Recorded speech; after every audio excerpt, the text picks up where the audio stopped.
Hello, world. Today, Cody and I are going to be doing our top five directors list. And that is Cody.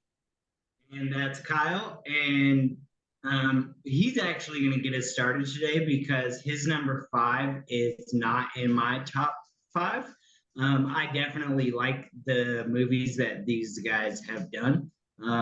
It's just the fact is, I like these other directors more. So go ahead, Kyle. Yeah, and so the thing, my number five is the Coen brothers.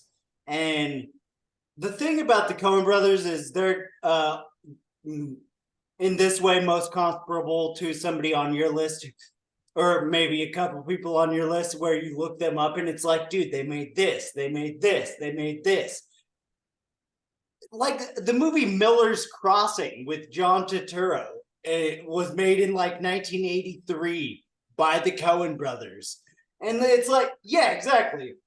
And after that, they did, a couple of little movies like The Big Lebowski, Burn After Reading, or like No Country for Old Men. These absolutely like blockbuster movies that go across genres entirely. Absolutely. Yeah. Yeah, What's the Coen Burn After Brothers. Reading? Burn After Reading. You mentioned that, and I forget that that's them, and that's one of those movies that I just absolutely love. I mean, the casting in that is just so well done. From Clooney and Brad Pitt. But who's the woman? She does so well. Is it Frances Yeah, McDermott? yes, exactly. McDormand, I think, is her name. Yeah, either way, she does really well in that movie, and just that movie is just so fun. She is a recurring character, or she's an actress that gets used in those like big ensemble casts a lot. Yep. And that's one of the thing. Another recurring theme that's going to be with the directors we mentioned is ensemble cast. When you have Frances McDormand next to Brad Pitt And and George John Clooney. Malkovich, like, dude, come on, man. That's yeah, and George Clooney, like Burn After Reading really is one of those where it's just like, okay, there's so many good actors in it, and the script is so funny that like Yes. you imagine these actors were like so excited once they saw that they were working with that script with those directors, and they were like, yeah, let's do this. The Clooney and the Brad Pitt characters in that movie are just so eccentric in such a weird way. Yeah, Clooney's like a ex Secret Service guy almost. Like, yeah. Yeah, right. And Brad Pitt. I mean, come on, man. Yeah, he works at Hard Bodies. Yeah. So who's your number five? My number five is Wes Anderson. And the thing about this guy is we talked about how there was kind of the thing that we wanted to adhere to in that, like, how are we going to put someone on our list if we haven't seen, 95% of their movies? Like, even if, and that's why I watched Interstellar today, because I was like, I can't have this guy on my list and not have him there. So, anyways, but my number five is Wes Anderson, and everything he does, like, it's. Oh, you know what? He does basically comedies, but he does them in a serious way. So it's kind of genre bending, if you will. Not so much as like crossing over genres, because like I'll say this, they're all just kind of funny. They're just Well, funny in their different ways. I'm gonna say a lot about him later, but his filmmaking sort of defies definition or defies being boxed in like that. You know? Right. Yep. And so that's the thing is like the Royal Tenenbaums, so funny, but also very, very serious. Like the story of the Tenenbaums is the great American tragedy, right? And I mean, it is about royal dying, even though he's faking it, and then he dies. So yeah. Yeah, right. And just the kids, it's all great. Steve Zissou is a great character that has been created by Wes Anderson. That whole Also, universe, yeah. The life yeah, of also, yeah. also one of my favorite characters, and I can't think of his name off the top of my head, and obviously you'll be able to, but the like bellhop boy in Grand Budapest. Yeah, his name's Zero Mustafa. Right, Zero, fucking Zero. Yeah, that's a great character. So, Yeah, I'll say a lot about Wes Anderson later. all right, so then let's move on. Wes Anderson was my number 5. And so moving into my number 4, yeah. Yeah, go. And once again, there's going to be some overlap. Just so people know. So yeah, my number 4 is Christopher Nolan, the previously mentioned. And the thing is, this is the kind of story with a lot of these guys is like they start off with the movie and it like blows them into superstardom, and then everybody wants to work with them. And now Christopher Nolan, like he just did Oppenheimer, like the biggest movie in the world.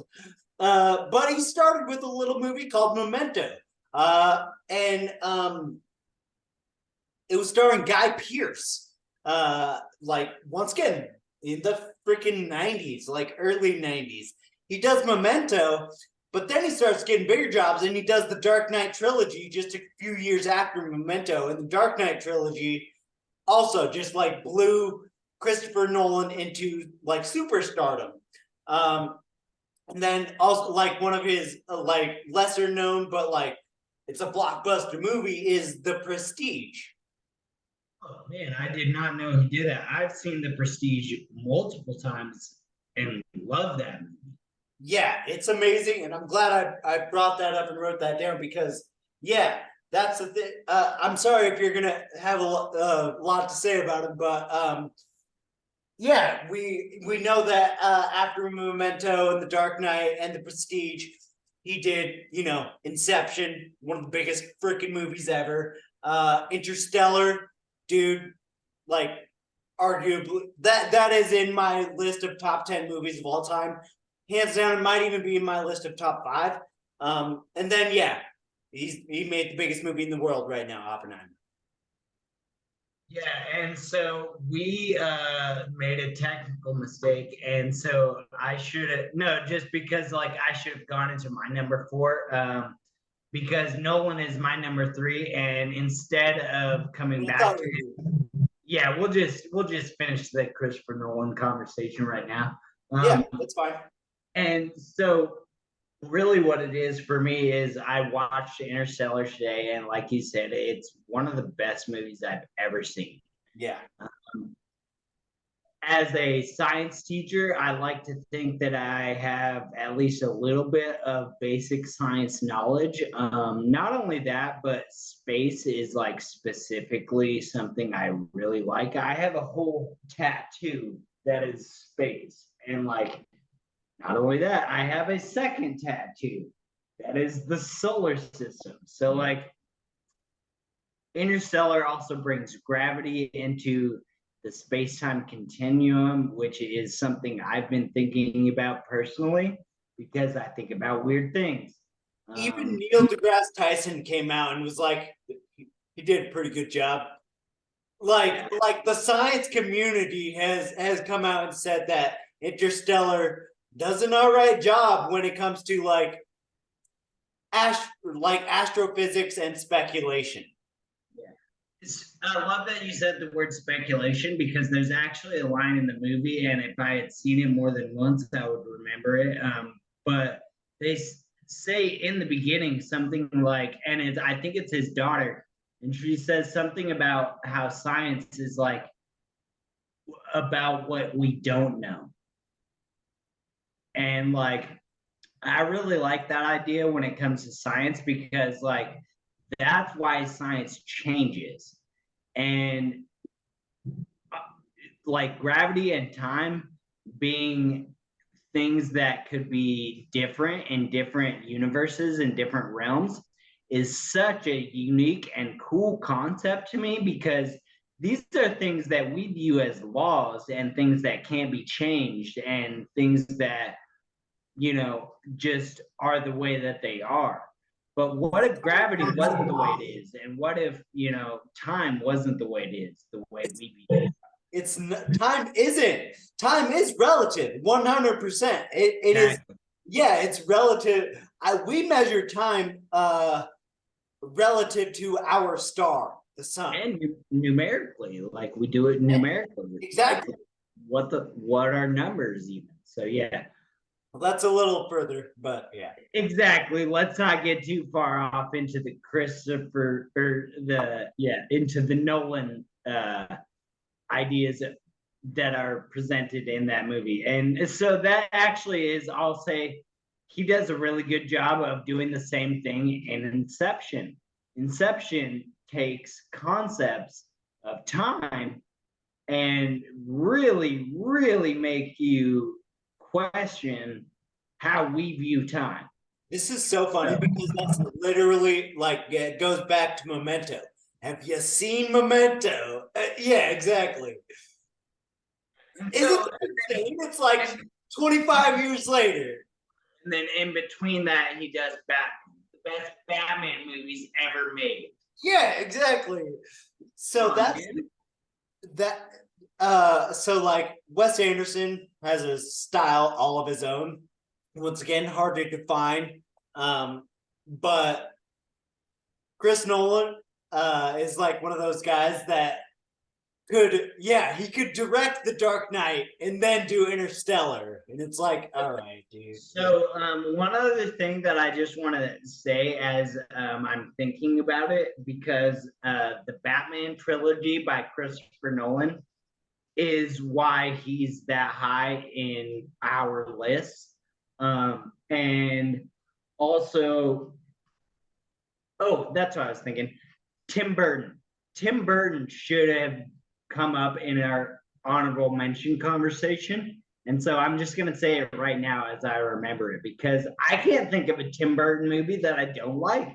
Yeah, no, you're absolutely right. And like, I'm sad that he's not in your notes. And let's bring him up later, because I'll have plenty. We will have plenty to say about. I could literally look at the stack of DVDs on my shelf and start talking about Tim Burton. And so the reason I'm bringing him up now, though, is because the other best Batman movies were made by Tim Burton. Once again, it's in my stack of DVDs. That is one of the DVDs. I'm looking. I can see the Tim Burton Batman on my shelf right now. Yeah. But did he do both of? Did he do the second one with Penguin and Danny DeVito? I believe so. I think he did the first two. I think so too. But let's move on from Christopher Nolan. Who was your number 4? Tarantino, who's your number 3? He's my number 2. So that's the thing. Yeah. We could just talk him out and I'll skip over and I'll end on my number 1. Yeah, so Tarantino, this is another guy who, like, I'm pretty sure I've seen everything he's made. Like, his filmography is like 10 movies. Yeah, and so like that's the thing is like even.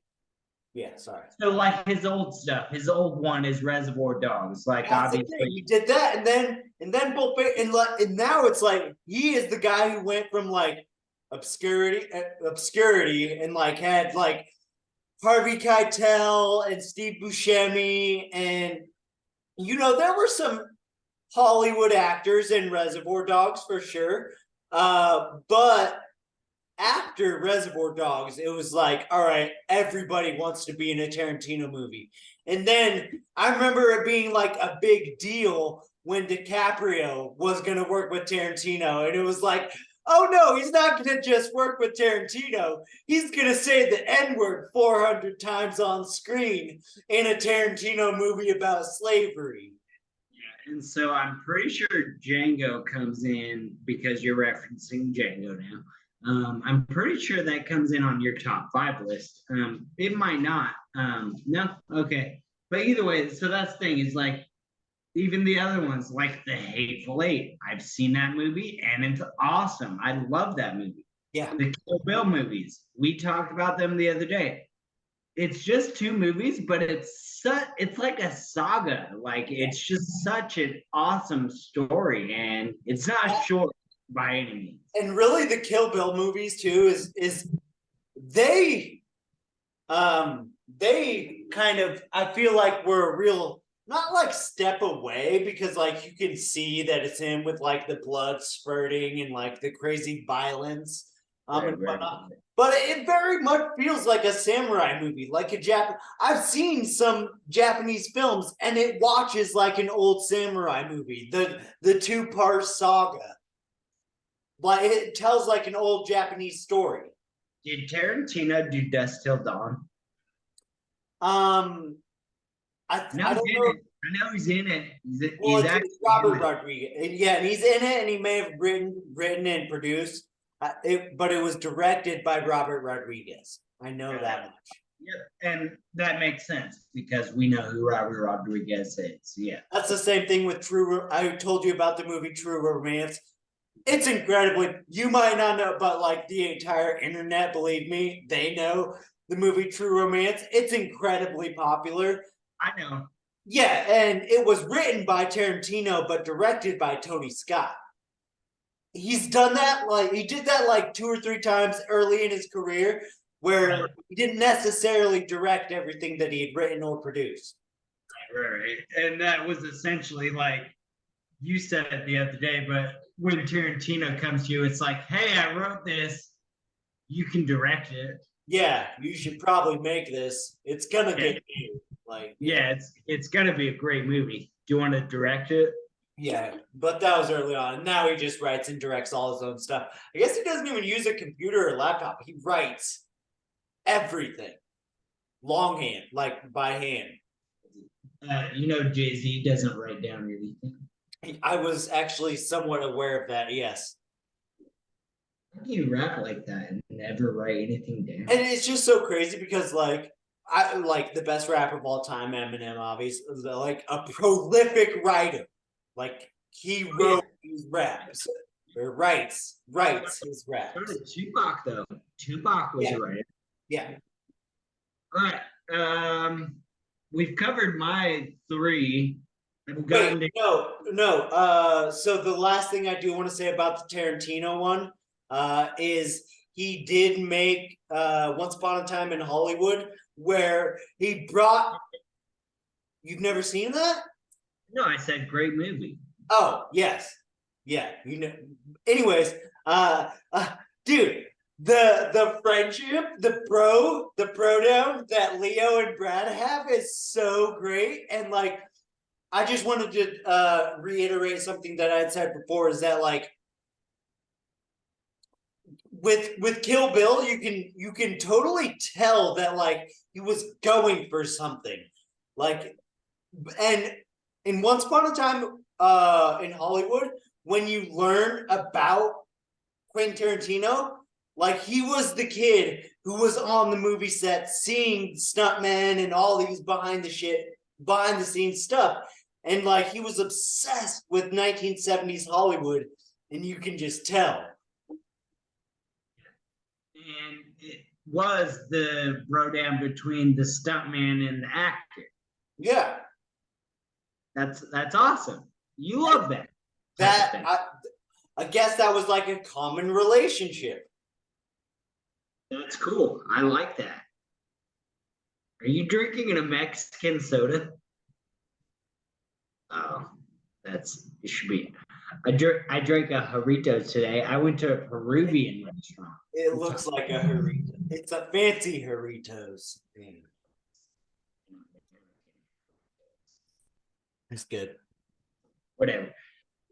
So, I think we need to go to year number 3. Yeah.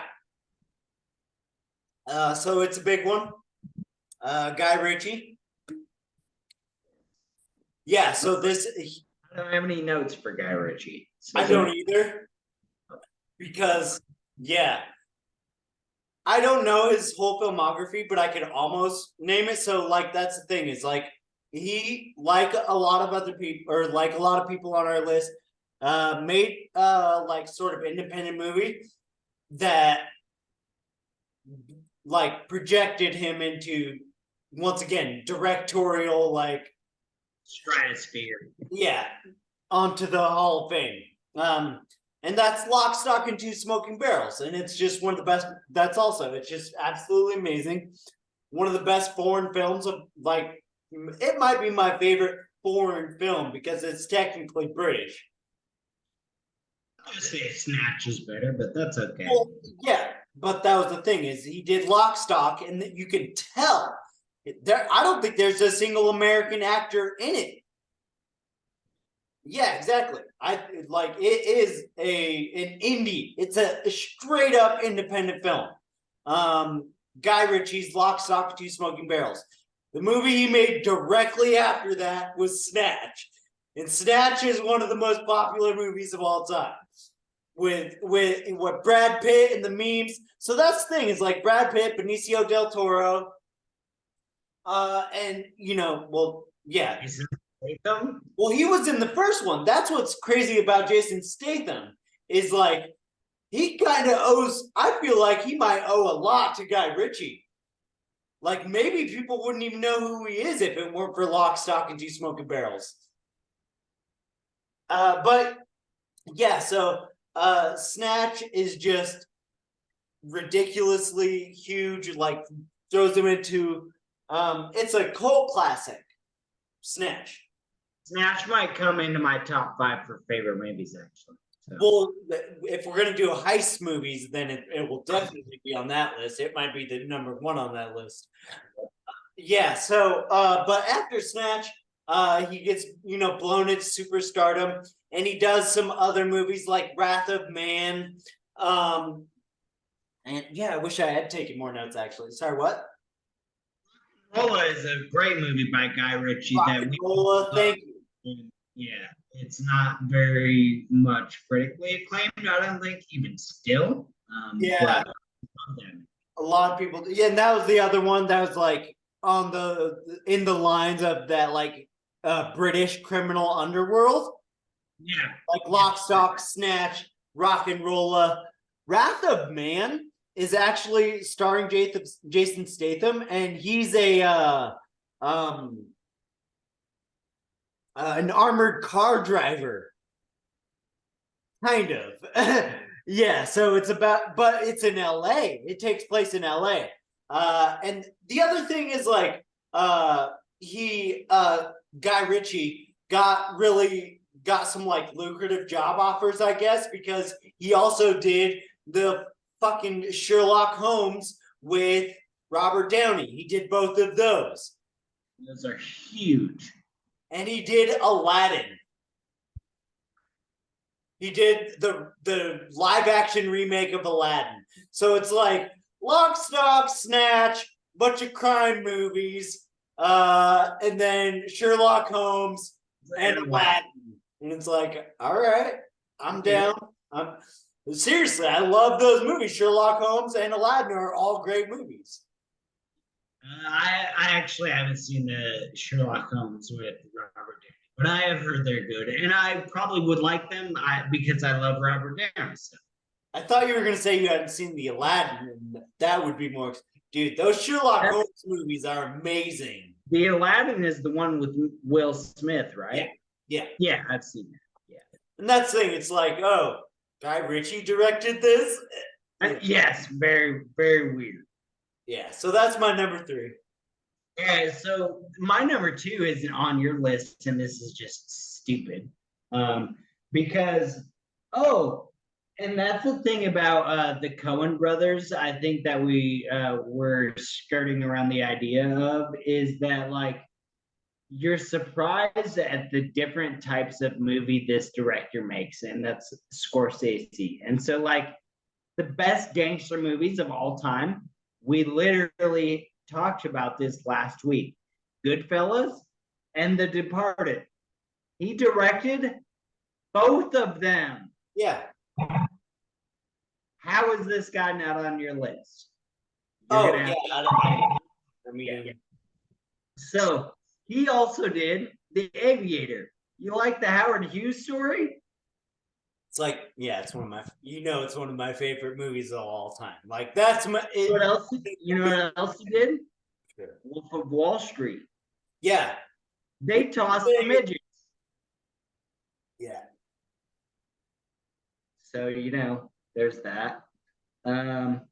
Yeah, that's what I have written down for Scorsese, and it literally speaks for itself. His filmography is unparalleled.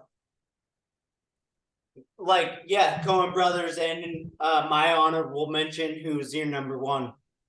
His filmography is just insane. Yep.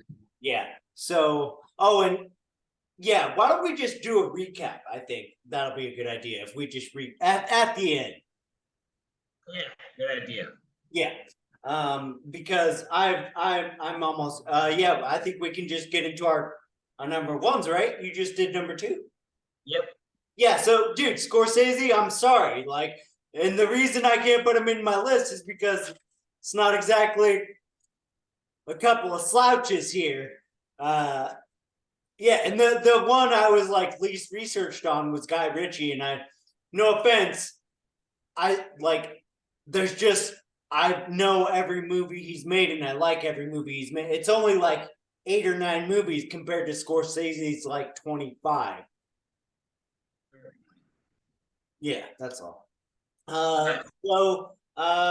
Yeah, get into your number one, and then I'll do my number one because we haven't talked about yours, but we have talked about mine, and I have plenty to say about Wes Anderson.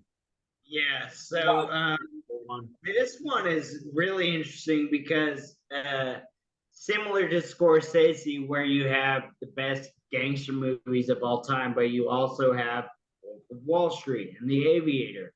Like those are wildly different in comparison to The Departed and yeah, exactly. It's like, dude, the same guy made these. Right, exactly. Yeah. And so you get that same feeling from Adam McKay. And Adam McKay, I decided to put as my number one. I honestly thought this was going to surprise you a little bit more than it is, but it doesn't. No. Right, it doesn't, right? There's so many. I was just watching Don't Look Up. Yeah, so Don't Look Up is one of his most recent movies. Yeah. And so anyways, Don't Look Up is really great because, oh, you know what? I really like Don't Look Up because it talks about like the inevitable fact that we are killing our planet and something needs to be done about it. It kind of brings that up in like an abstract, obscure way because it's like, oh, it also doesn't matter because we're all gonna die in 5 seconds. Yeah, I was gonna say that makes it not so abstracted. It's kind of straightforward, actually. The world's ending, literally. Yeah, good point. So anyways, I don't really shy away from it. one of my favorite movies, and this will probably make my top 5 when we do our favorite movies of all time, is The Big Short. I love, dude, the casting alone is just insane. Brad Pitt, Christian Bale, and then Steve Carell and Ryan Gosling. Those 4 dudes crush that movie. All right, we'll finish our number ones in part 2. And I'll finish by talking about The Big Short.